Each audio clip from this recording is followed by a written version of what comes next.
In the last video, we have seen transcription, translation, translocation, and triplet codon, central dogma. Now, today we will study about evolution. What is evolution? Evolution is a gradual change occurring in the living organism over a long duration. Evolution काय आहे? इव्हॉल्युशनला मराठीत म्हणतात उत्क्रांती. तर evolution is a gradual change, he continuous होणारा change आहे occurring in the living organism. प्रत्येक living ऑर्गॅनिझममध्ये change घडत असतो आणि हा कंटिन्युअस असतो. आजही आपल्यामध्ये चेंज घडत आहे and over a long duration, बऱ्याच काळापर्यंत हा असाच बदल आपल्यामध्ये होत असतो. यालाच म्हणतो आपण इव्हॉल्युशन. कुठल्याही ऑर्गॅनिझममध्ये, मग ते प्लांट्स असेल, ॲनिमल्स असेल, मायक्रो ऑर्गॅनिझम्स असेल, त्यांच्यामध्ये होणारा चेंज, ग्रॅज्युअल चेंज म्हणजे कंटिन्युअस चेंज, आणि तोही दीर्घकाळासाठी, लॉंग ड्युरेशनसाठी होत असेल, होणारी जी प्रोसेस आहे त्याला म्हणू आपण evolution. It is a very slow going process. मग आपल्यामध्ये होणारा चेंज आपल्याला का दिसत नाही आहे? कारण की तो इतका मायन्यूट असतो, इतका कमी असतो का तो आपण डिस्टिंग्विशच करू शकत नाही. It is a very slow process. ही अतिशय हळू चालणारी प्रक्रिया आहे आणि या प्रोसेसमध्ये new species are form due to change in the specific characters. त्यांच्या कॅरेक्टर्समध्ये चेंजेस होतात आणि त्यापासून नवीन स्पेसिस जनरेट होतात किंवा फॉर्म होतात ड्यू टू नॅचरल सिलेक्शन. आणि हे सर्व कोण करते? तर नॅचरल सिलेक्शन. नेचरमध्ये होणारा चेंज. आता इव्हॉल्युशन शिकण्यासाठी किंवा इव्हॉल्युशनला स्टडी करण्यासाठी आपल्याला अर्थमध्ये होणारे चेंजेससुद्धा अभ्यास करावा लागेल. आणि जसे जसे एन्व्हायरमेंटल चेंजेस होतात, नेचरमध्ये चेंजेस होतात, त्यानुसार organism also make changes in them, specific changes, and this is because of natural selection. कारण की नेचर त्यालाच जिवंत ठेवतो. Nature allow those organisms to live with changes according to them, म्हणजे अकॉर्डिंग टू नेचर.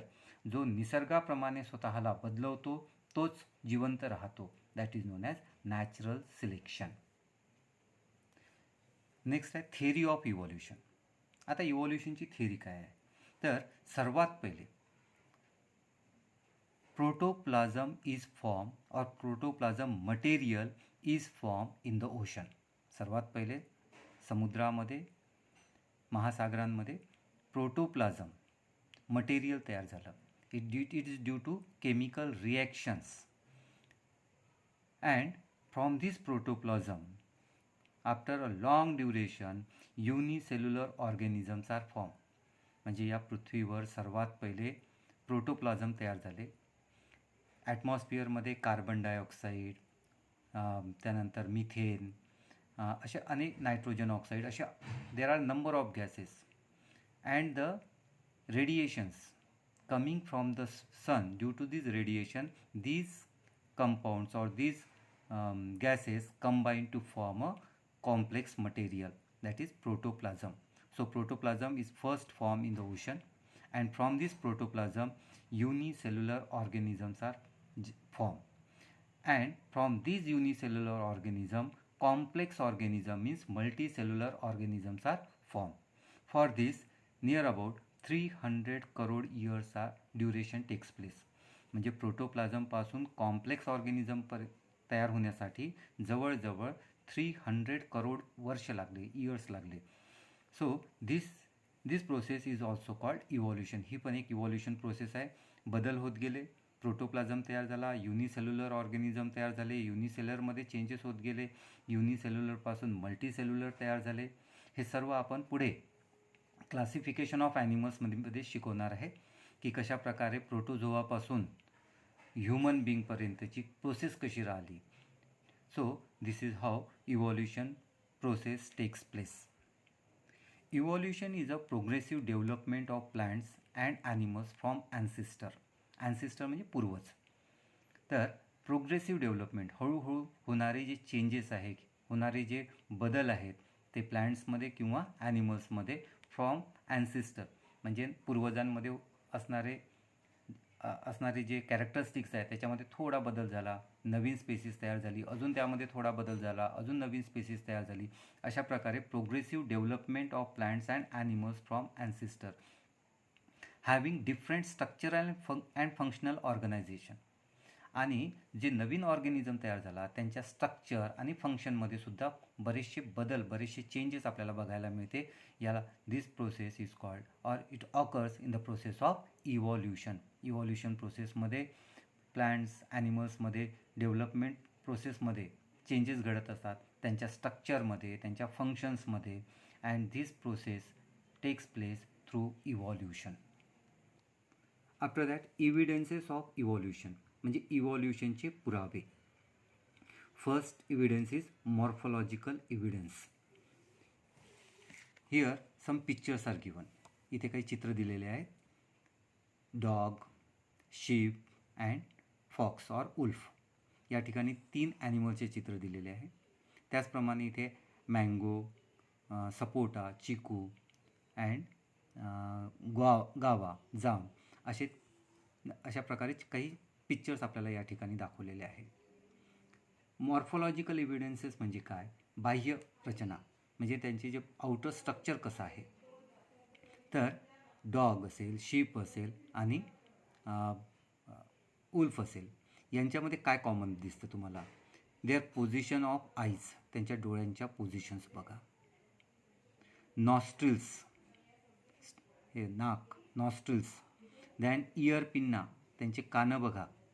हे जे आउटर मोस्ट इयर असतात ना, बाहेर जे इयर असतात त्याला आपण इयर पिन्ना म्हणतो. तर हे यांच्या इयरचे स्ट्रक्चर बघायचे. त्याच्यानंतर देअर हेअरी स्ट्रक्चर, त्यांच्या अंगावर असलेले हेअर्स, हे सगळे तिघांमध्येही कॉमन आहे. Dog is hairy, sheep is hairy, wolf is hairy. Their ear pinna, their position of eyes, their nostrils. All these evidences, हे सर्व पुरावे आपल्याला काय दर्शवते? All these evidences proves that these 3 animals or all these animals are originated from the same ancestor. म्हणजे याचा अर्थ हे सर्व ॲनिमल्स एकाच पूर्वजापासून निर्माण झाले असावेत. I am not damn sure about it, but these evidences shows that these animals have a common ancestor. In second is plants. In plants we see plants have mostly main 4 parts: root, stem, leaf and fruits. So observe the leaves of these plants. All these leaves and their leaf shape, leaf venation, leaf petiole, in all these cases we will see some similarities in them. त्यांचे पानं बघा, observe करा, त्यांच्या व्हेन्स पहा कसे आहेत, त्यांच्या व्हेनेशन्स कसे आहे, त्यांच्या लीफचा शेप कसा आहे. तर या सगळ्यांमध्ये काही कॉमन आपल्याला दिसते. म्हणजेच याचा अर्थ this shows that all these plants are origin from the same ancestor. तर मॉर्फॉलॉजिकल एव्हिडन्समध्ये बाह्य रचना जी आहे त्या रचनेनुसार आपण सांगू शकतो, मॉर्फॉलॉजिकल एव्हिडन्सेसवरून आपण हे सांगू शकतो की these animals have similarity in them and therefore these animals and these plants have a common ancestor. Second evidence is anatomical evidences. Anatomy म्हणजे structure of bones. Here we have structures of legs of some animals. This is human hand. This is a foreleg of bull, बैलाचा पाय. This is a patagium of bat, वटवाघुळाचे पंख. And this is the flipper of whale, हे whale मासाचा पर आहे. According to their structure we do not see any similarity in them. Their function and their structures are totally different. त्यांचं structure जे आहे, आपला हात, human hand, bull's leg, bat's pentagium and flipper of whale, there is no similarity in their structure and functions. आपण आपल्या हाताचा उपयोग कशासाठी करतो? स्किलफुल वर्क करण्यासाठी. बैल आपल्या पायाचा उपयोग कशासाठी करतो? धावण्यासाठी, चालण्यासाठी. बॅट आपल्या पॅन्टेजियमचा उपयोग कशासाठी करतो? For to fly. And whale use their fins to swim. मग या चारही ॲनिमल्सच्या जे लेग्स आहेत यांच्यामध्ये काहीही सिमिलरिटी आपल्याला दिसत नाही. त्याच्या स्ट्रक्चरमध्येही दिसत नाही आणि त्यांच्या फंक्शनमध्येही दिसत नाही. But when we study their anatomy, जेव्हा आपण त्यांच्या हाडांचा अभ्यास केला, we see that their joints, there are similarity in the joints. Bone जॉईंट्समध्ये आपल्याला सिमिलरिटी बघायला मिळते. This shows that all these animals have a common ancestor. आपल्या हाताच्या जे बोन्स आहे, हँडचे जे बोन्स आहे, या बोन्समध्ये जे जॉईंट्स आहे तसेच जॉईंट्स आपल्याला बुलच्या लेगमध्येही दिसतात. असेच जॉईंट्स आपल्याला बॅटच्या पेंटेजियममध्ये दिसतात. असेच आपल्याला फ्लिपर ऑफ वेलमध्ये सुद्धा दिसतं. म्हणजे याचा अर्थ all these animals have a common ancestor. Vestigial organs means useless organs. Vestigial म्हणजेच useless, under development or degenerated. Degenerate म्हणजे आधी होते, आता त्यांचं अस्तित्व किंवा ते आता नष्ट होत चाललेले आहे. अंडर डेव्हलपमेंट म्हणजे नवीन त्यांच्यामध्ये काही सुधारणा होत आहे. आणि युजलेस म्हणजे त्यांचा उपयोग आपल्याला नाही. असे जे ऑर्गन्स असतात त्याला म्हणतो आपण vestigial organs. So we will define vestigial organs as degenerated or under develop useless organ of organisms are called vestigial organs. म्हणजे जे ऑर्गन्स नष्ट होण्याच्या मार्गावर आहे किंवा जे ऑर्गन्स डेव्हलप होऊन राहिलेले आहे, अंडर डेव्हलपमेंटमध्ये आहे, पण यांचा आपल्या शरीराला कुठलाही उपयोग नाही. They are useless organ. These of organism, these are called as vestigial organs. या ऑर्गन्सला म्हणतो आपण व्हेस्टिजिनल ऑर्गन्स.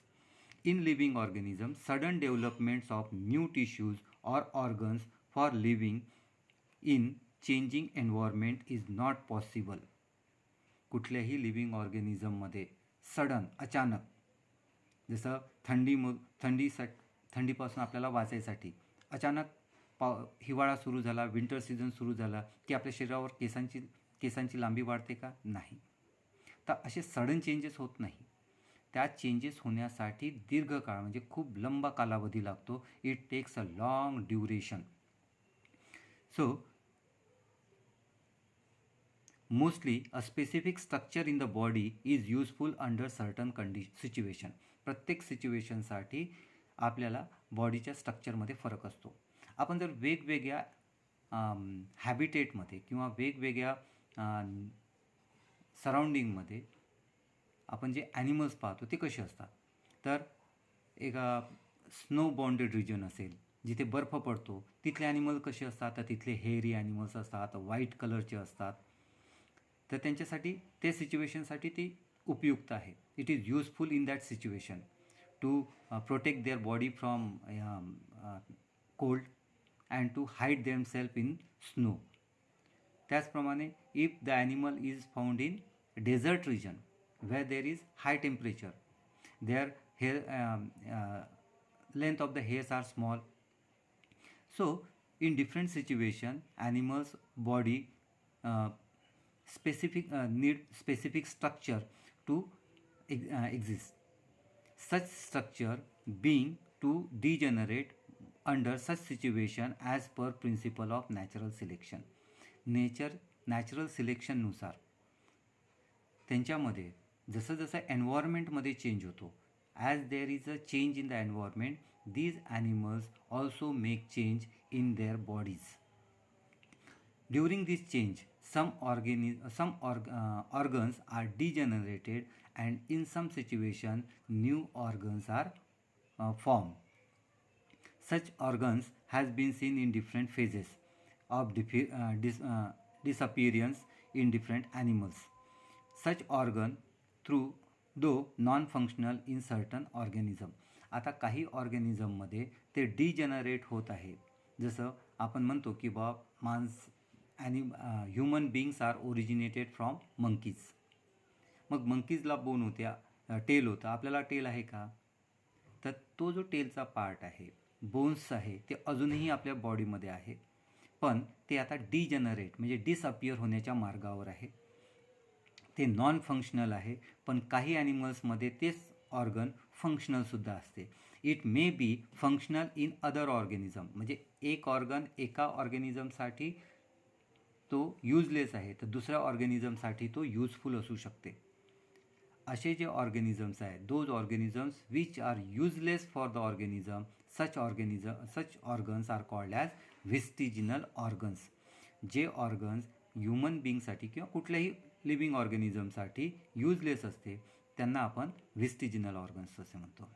आता अपेंडिक्स, हा जो अपेंडिक्सचा पार्ट आहे, इंटस्टाईन स्मॉल इंटस्टाईनच्या लार्ज इंटस्टाईनच्या अगदी शेवटच्या टोकाला इथे अपेंडिक्स आहे.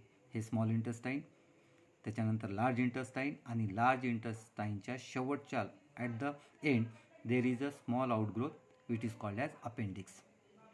हे आपल्याला युजफुल होतं कधी? When our ancestor was living like a wild animal. जेव्हा आपले पूर्वज, आपले ॲन्सिस्टर एकदम जंगलामध्ये राहत होते किंवा जंगली प्राण्याप्रमाणे राहत होते. They use plants as their food. Uncooked food they use to eat. ते काय करायचे तर अनकुक्ड म्हणजे न शिजवलेलं अन्न ते खायचे. आणि अनकुक जे व्हेजिटेबल्स असायचे त्यांच्यामध्ये असायचं cellulose. To digest this cellulose we were having appendix. तर जेव्हा आपण कच्चे फळं भाज्या खातो तेव्हा त्याच्यामध्ये सेल्युलोजचं प्रमाण अधिक असते आणि या सेल्युलोजला डायजेस्ट करण्यासाठी या ठिकाणी अपेंडिक्स होता. आज आपण जेव्हापासून फायरचा शोध लागला, आपण कुक फूड खायला लागलो, आता आपल्याला या अपेंडिक्सचा उपयोग नाही. पण दोज ॲनिमल्स विच आर रुमिनेंट्स म्हणजे जे हर्बिवोरस आहेत, अशा ॲनिमल्सच्या इंटेस्टाईनमध्ये आजही अपेंडिक्स यूजफुल आहे किंवा फंक्शनल आहे, तो काम करत आहे. म्हणजेच आपल्यासाठी हा व्हिस्टिजिनल ऑर्गन्स आहे, पण रुमिनेंट्स ॲनिमलसाठी तो व्हिस्टिजिनल नाही आहे, ते फंक्शनल आहे. तर असे बरेचसे ऑर्गन्स आहे आपल्या बॉडीमध्ये. मसल्स ऑफ इयर पिन्ना, आपल्या कानाच्या मागे मसल्स आहेत. जसं एखादा कुत्रा जर असेल, डॉग असेल, आणि तो जर शांतपणे झोपून असेल आणि त्याच्याजवळ जर थोडासाही आवाज आला तर तो पटकन आपल्या कानांना उभा करतो किंवा आवाजाच्या दिशेने तो वळवतो. as soon as he heard the sound, it moves their ears in the direction of sound because of muscles in the ear pinna. We were also having such type of muscle when our ancestors were living in the forest, but now we live in colonies. We are more safe, and that's why we do not use, our ancestors stop using the muscles of the ear pinna. Slowly it degenerates. Now we are unable to move our ear, but still we have muscles. आपल्याला muscles आहे पण आपण आपल्या कानांना आता वळवू शकत नाही. आपल्यासाठी तो युजलेस आहे.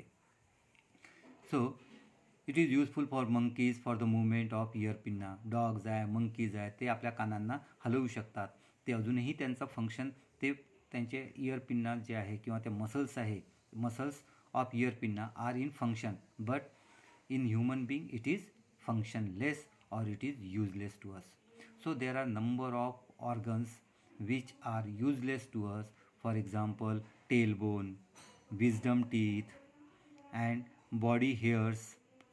So these organs are vestigial organ for us, but they are useful for other organisms.